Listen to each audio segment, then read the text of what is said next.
Hi, I'm Dan Crompton, author of Let Them Lead, Manage Less and Empower More. And in this video, I just want to introduce the principle behind the right questions to be asking in interview stage to make sure you're getting the right people in your team. Work has changed more in the last 5 years than it has in the previous 30, and managers just haven't had the chance to catch up. This is why I'm sharing this information. If you're anything like me, you will have made some recruitment errors in the past, and you will have had to live with those mistakes for a long time. You would have had to live with them. Your team would have had to live with those mistakes. And the smaller your team is, the bigger impact each person has that comes in. So when you get it wrong, my God, do you feel it? And the error that I've made, the error that I see happening again and again and again, is that we judge candidates only on their skills and not enough on their attitudes and character. So we look at on the skill side, we look at their CV, we look at their experience, we look at maybe even grades or whatever, and we then judge them based on that. We say, great, you've worked on particular things, come on in.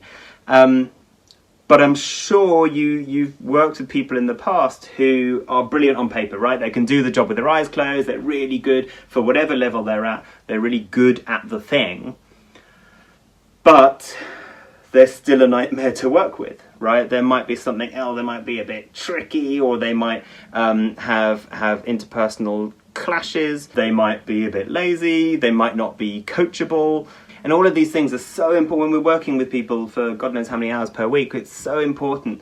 These are the things that we need to get right. And yet, where is that assessment in the recruitment stage? You certainly don't see any of that stuff on the CV. And therefore, we need to be much more intentional about how we assess people for attitudes, not just skills, in recruitment. And that's what this the document is all about. First of all, you need to define your attitudes, right? Not just the skills. The skills are important, but you need to define specific attitudes you need for a role. A much easier way to do this is to think about a specific person, a real human, who is awesome at that role, or you've worked with in the past who would be awesome for that role.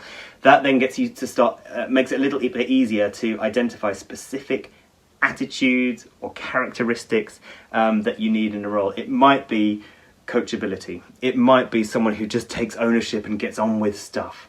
It might be someone who is a brilliant client handler, really good with people. So for your next role, literally write down the attitudes or characteristics that you need, and whittle it down to the three most important ones that really embody the kind of human that you want in that role. The second thing you need to do is to create questions that specifically assess for each of those attitudes. It's all very well defining them. You need to actually assess them, and that's it. All of this is in the document. Now, the best way that I've found to assess for these, because some of them are a bit woolly, aren't they? The best way I found is to start your questions with, "Give me an example of a time when." Because if you think about it, if one of your attitudes or characteristics is that you need someone to be an amazing client handler, right, have really good relationships, build good relationships with clients. If you were to ask them, what do you think makes a good client handler, what kind of responses are you going to get? You're going to get the answer. You're going to get, oh, good communication. They're just going to tell you the right answer, not about them, just the right answer. So therefore, we need to get a little bit closer to them and real life examples.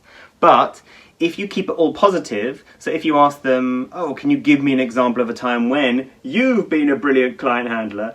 Again, what kind of answers are you going to get? You're going to get the answer. Oh, yes, I was brilliant, in this particular job. You're just going to get the answer. So we need to, the way to frame these questions is to find a time, give me an example of a time when that attitude or characteristic has really been tested. So for this example, I've always asked, give me an example of a time when you've had to deal with a really difficult client.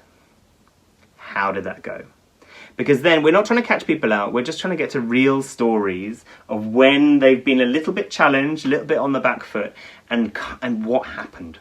So the first step is to identify your attitudes. The second one is to come up with one question for each attitude. And then the third thing is to create your follow-up questions. So give me an example of a time when you've dealt with a difficult client. Good follow-up questions are, what would you do differently next time? What was the outcome? What was your specific role in that? So those three questions, just have them scripted so you don't have to think about it during an interview.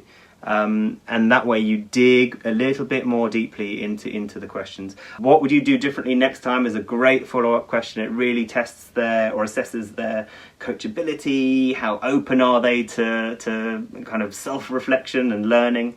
And those three steps then become the basis of your interviews. Because look, by the time someone's come into interview stage, you've kind of already assessed the skill. You already know where they've worked in their experience. You might have one or two kind of CV questions, but the majority of your time, the majority of your kind of energy and attention should be on the attitudes and characteristics, because that stuff is nowhere near the CV. So look at the Google Doc. It's a live document, so I'll keep updating it. What it's got specific attitudes in there, so you can select which ones are right for you for the next role that you're hiring.